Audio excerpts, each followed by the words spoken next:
নমস্কাৰ আমাৰ ইউটিউব চেনেললৈ সকলোকে স্বাগতম জনাইছোঁ উচ্চতৰ মাধ্যমিক দ্বিতীয় বৰ্ষৰ ৰাজনীতি বিজ্ঞান বিভাগৰ শীতল যুদ্ধ পাঠটো আলোচনা কৰি থকা হৈছে শীতল যুদ্ধৰ দুটা ভিডিঅ' ইতিমধ্যে আমাৰ চেনেলৰ যোগেদি আপলোড কৰা হৈছে আজি শীতল যুদ্ধৰ শেষৰ অংশৰ আলোচনা লগতে শ্ৰম প্ৰশ্ন উত্তৰসমূহ দিবলৈ যত্ন কৰিম আহা আজি শীতল যুদ্ধৰ শেষৰ অংশখিনি আলোচনা কৰোঁ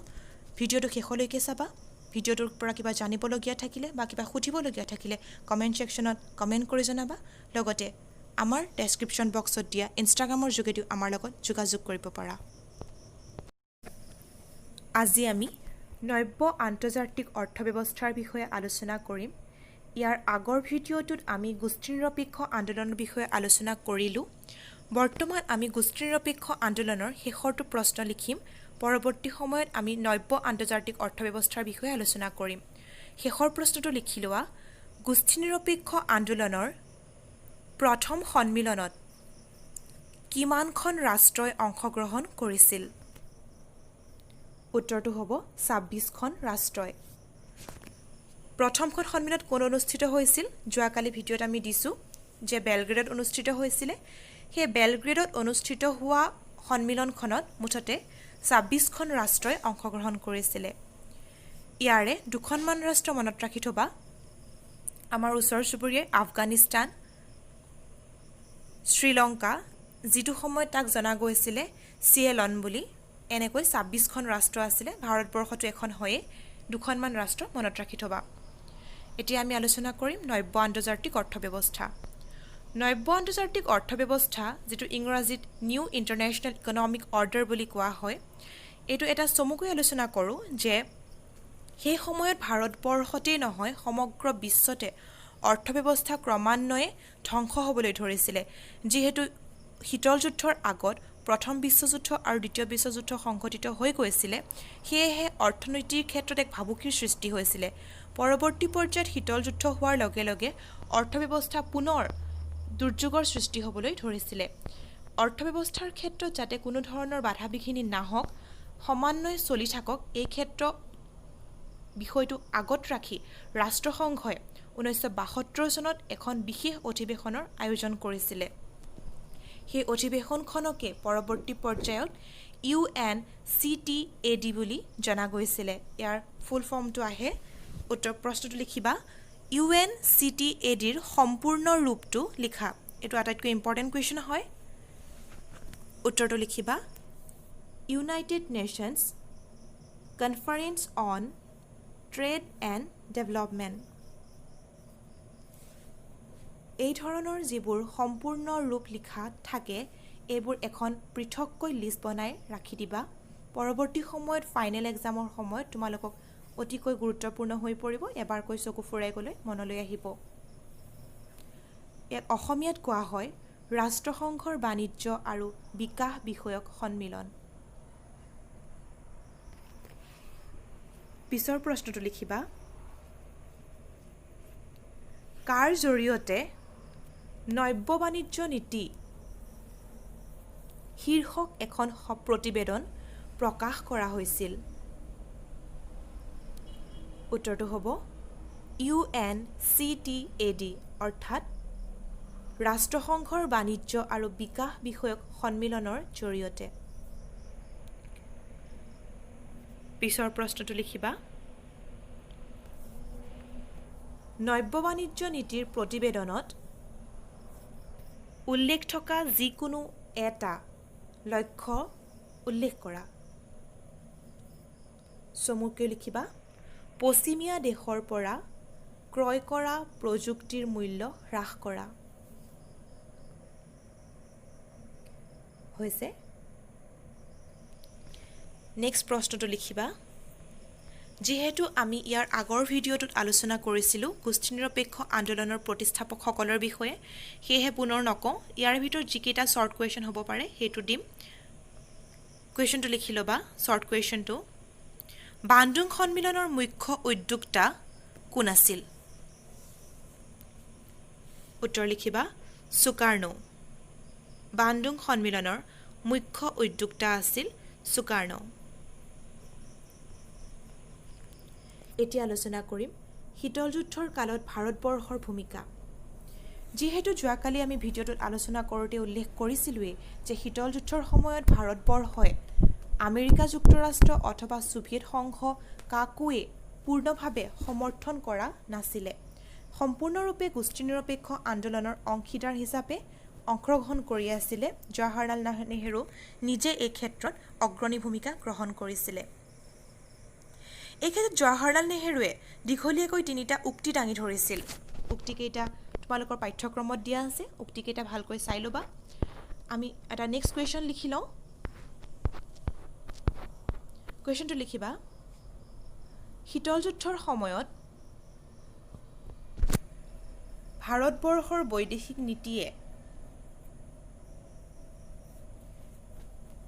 কিদৰে ভূমিকা গ্ৰহণ কৰিছিল নাইবাদী আৰু এটা প্ৰশ্ন লিখি ল'বা শীতল যুদ্ধৰ সময়ত ভাৰতবৰ্ষত গঢ়ি উঠা গোষ্ঠী নিৰপেক্ষ আন্দোলনৰ আধাৰ কি আছিল উত্তৰটো লিখিবা কোনো এটা মহাশক্তিৰে অধীনস্থ নোহোৱাকৈ স্বতন্ত্ৰভাৱে দেশীয় আৰু আন্তৰ্জাতিক নীতি নিৰ্ধাৰণ কৰিছিল 2 নম্বৰটো লিখিবা নিজৰ স্বাৰ্থ সুৰক্ষিত হোৱাকৈ দুই মহাশক্তিৰ মাজত ভাৰসাম্য ৰক্ষা কৰিব পাৰিছিল যিহেতু ভাৰতবৰ্ষ তথা অন্যান্য দেশসমূহ সদায় এটা নিজৰ লাভালাভৰ কথা চিন্তা কৰিব লাগিব এই ক্ষেত্ৰত বৈদেশিক নীতিৰ কথা আহে যেটো ফৰেইন পলিচি বুলি কোৱা হয় এই ক্ষেত্ৰত তেওঁলোকে পূৰ্ণ সমৰ্থন কোনো এটা ভৈদক কৰা নাছিল যদিও এওঁলোকৰ পৰা লাভৰ অংশও যে গ্ৰহণ কৰিব নোৱাৰিব এনে কোনো ধৰণৰ বন্ধ নাছিল সেয়ে তেওঁলোকে এনে ধৰণৰ বান্ধ একচেপ্ট কৰা নাছিল যাৰ ফলস্বৰূপে তেওঁলোকৰ পৰা কিছু নিজৰ স্বাৰ্থ সুৰক্ষিত কৰিবৰ কাৰণে কিছু ব্যৱস্থা গ্ৰহণ কৰিছিল যেনে আন্তৰ্জাতিক নীতিসমূহ আছিল বিদেশৰ লগত যোগাযোগ ৰক্ষা কৰি আছিল এনে ধৰণৰ কিছুমান ব্যৱস্থা গ্ৰহণ কৰিছিল সমালোচকে বিভিন্ন ধৰণে সমালোচনা কৰে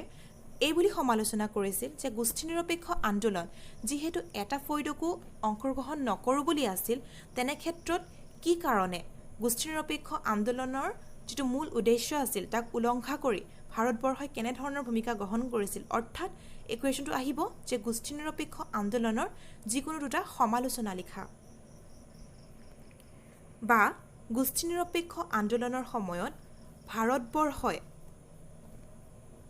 গ্ৰহণ কৰা নীতিক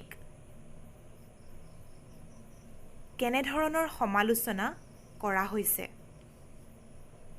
উত্তৰটো লিখিবা 1 নম্বৰ দিবা আন্তৰ্জাতিক ৰাজনীতিত ভাৰতবৰ্ষই প্ৰধানকৈ জাতীয় স্বাৰ্থক প্ৰাধান্য দিছিল 2 নম্বৰটো লিখিবা সঁচা অৰ্থত গোষ্ঠী নিৰপেক্ষৰ নীতি ভাৰতবৰ্ষই অনুসৰণ কৰা নাছিল এইমাত্ৰ মই বুজাই দিছোঁ যিহেতু ভাৰতবৰ্ষ এখন দেশ আমি ইয়াক বৈদেশিক নীতিৰো চাব লাগিব গতিকে ভাৰতবৰ্ষই যিহেতু এটা ফৈদকো সমৰ্থন কৰা নাছিল আৰু ইয়াৰ বিৰোধিতাও কৰা নাছিল গতিকে ভাৰতবৰ্ষই নিজৰ জাতীয় স্বাৰ্থক প্ৰাধান্য দিছিল কোনো এটা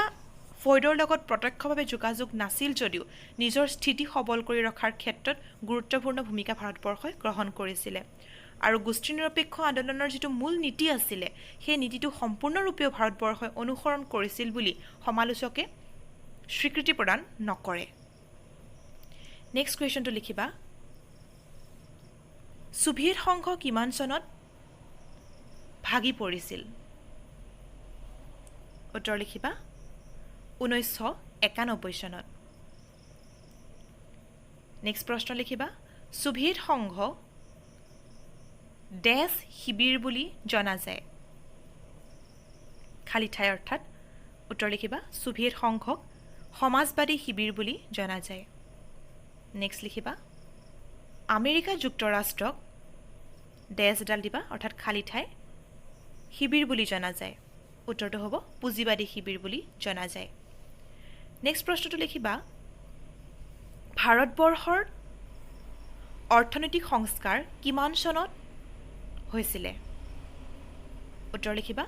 1991 চনত 1991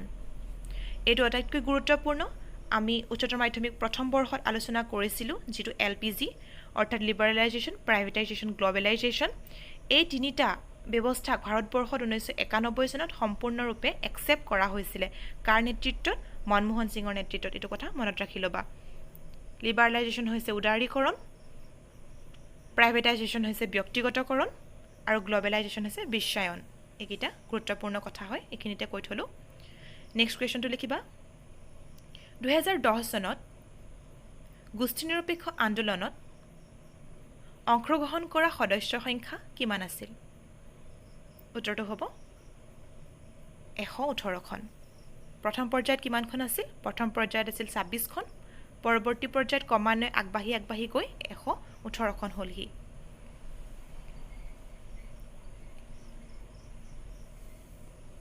নেক্সট কেইটামান চুমু প্ৰশ্ন আছে সেইকেইটা লিখি ৰবা ফাৰ্ষ্ট কুৱেশ্যনটো লিখিবা অৰ্থাৎ এইবোৰ সম্পূৰ্ণ ৰূপ লিখিবলৈ আহে এলটিবিটিৰ সম্পূৰ্ণ ৰূপ কি উত্তৰ হ'ব লিমিটেড টেষ্ট বেন ট্ৰিটি এইখন গ্ৰহণ কৰা হৈছিল 1963 চনৰ 5 আগষ্ট তাৰিখে মনত ৰাখিবা নেক্সট লিখিবা এনপিটিৰ সম্পূৰ্ণ ৰূপটো লিখা উত্তৰ লিখিবা নিউক্লিয়াৰ নন প্ৰলিফাৰেশ্যন ট্ৰিটি এনপিটিৰ সম্পূৰ্ণ ৰূপটো হৈছে nuclear non proliferation treaty next লিখিবা সল্ট SALT সল্ট সম্পূৰ্ণ ৰূপটো লিখা উত্তৰ লিখিবা ষ্ট্ৰেটেজিক আৰ্মছ লিমিটেশ্যন ট্ৰিটি